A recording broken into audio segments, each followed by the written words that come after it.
Guys আমি চলে এসেছি রিল শ্যুট করতে আমাদের এইখানে কল্যাণীর ওভারব্রিজে। এখন এখানে স্টার্ট হয়নি বলে সবাই এখানে ভিডিও শ্যুট করতে আসছে, তো আমি চলে এসেছি। দেখো লোকেশনটা, রাস্তা দুপাশে মাঝখানে একদম বড় জায়গা। এবার আমি কোথাও যাচ্ছি তোমাদেরকে দেখাচ্ছি। আমি যাচ্ছি পেছনের ব্রিজে, ওই ব্রিজটায় কেউ আসে না, তো ওখানে এখন যাব, কয়েকটা শ্যুট করব ভিডিও, দেন বাড়ি চলে যাবো। চলো, তো ডেলি তো কাপা যাওয়া পসিবল হয় না, তার জন্য এখানে যাব ভিডিও করতে। লোকেশানটা হেভি সুন্দর, তার মধ্যে আজকে ওয়েদারটা এত সুন্দর, পুরো ঠান্ডা ওয়েদার, বৃষ্টি হয়েছে হালকা, জাস্ট ওয়েদার পুরো ঠান্ডা হয়ে গেছে। তো তোমরা দেখো পিছনের লোকেশানটা,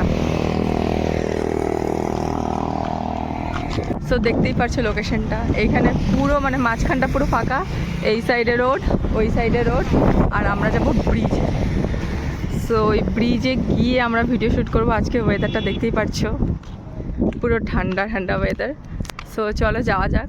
এখানে এখনও চালু, যতদিন না হচ্ছে ততদিন ভিডিও তোলা যাবে, তারপরে তার ভিডিও করা যাবে না। সো চলো আমরা ফ্লাইওভারে যাবো এখন ভিডিও করতে, ওই ফ্লাইওভারে যাবো এখন আমরা ভিডিও করতে। সো চলো।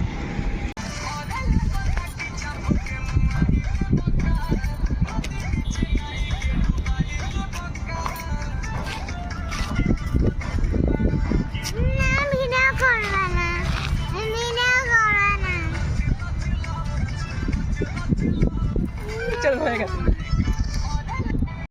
সো দেখো এই ব্রিজটাতে এসেছিলাম আমি ভিডিও করতে, তো আমার তো ভিডিও করা ডান হয়ে গেছে। তো এবার তোমরা রিলস ভিডিও আসতে পারবে, দেখতে পারবা। আর যারা যারা এখানে আসতে চাও তাড়াতাড়ি চলে আসো, খুব সুন্দর জায়গা, মানে লোকজনও নেই, কেউ নেই, রিলস করার জন্য বেস্ট আমার মনে হয়। লোকের মাঝখানে রিলস করতে একটু প্রবলেম হয়, বাট হচ্ছে এই জায়গাটা এমন একটা জায়গা, খুব সুন্দর, মানে একদম কমফোর্টেবল প্লেস বলতে পারো। যারা প্রথম রিল শ্যুট করছে তারা তো অবভিয়াসলি এখানে আসো, কোনো প্রবলেম হবে না। সো আরও যদি ভিডিও দেখতে চাও কমেন্টসে জানিও, আমি আরও ভিডিও তোমার সাথে শেয়ার করবো। আর যারা যারা এখন চ্যানেলটাকে সাবস্ক্রাইব করো, প্লিজ তাড়াতাড়ি করে সাবস্ক্রাইব করে দিও। আর ভিডিওটা ভালো লাগলে লাইক শেয়ার কমেন্টস করে দিও। Bye bye.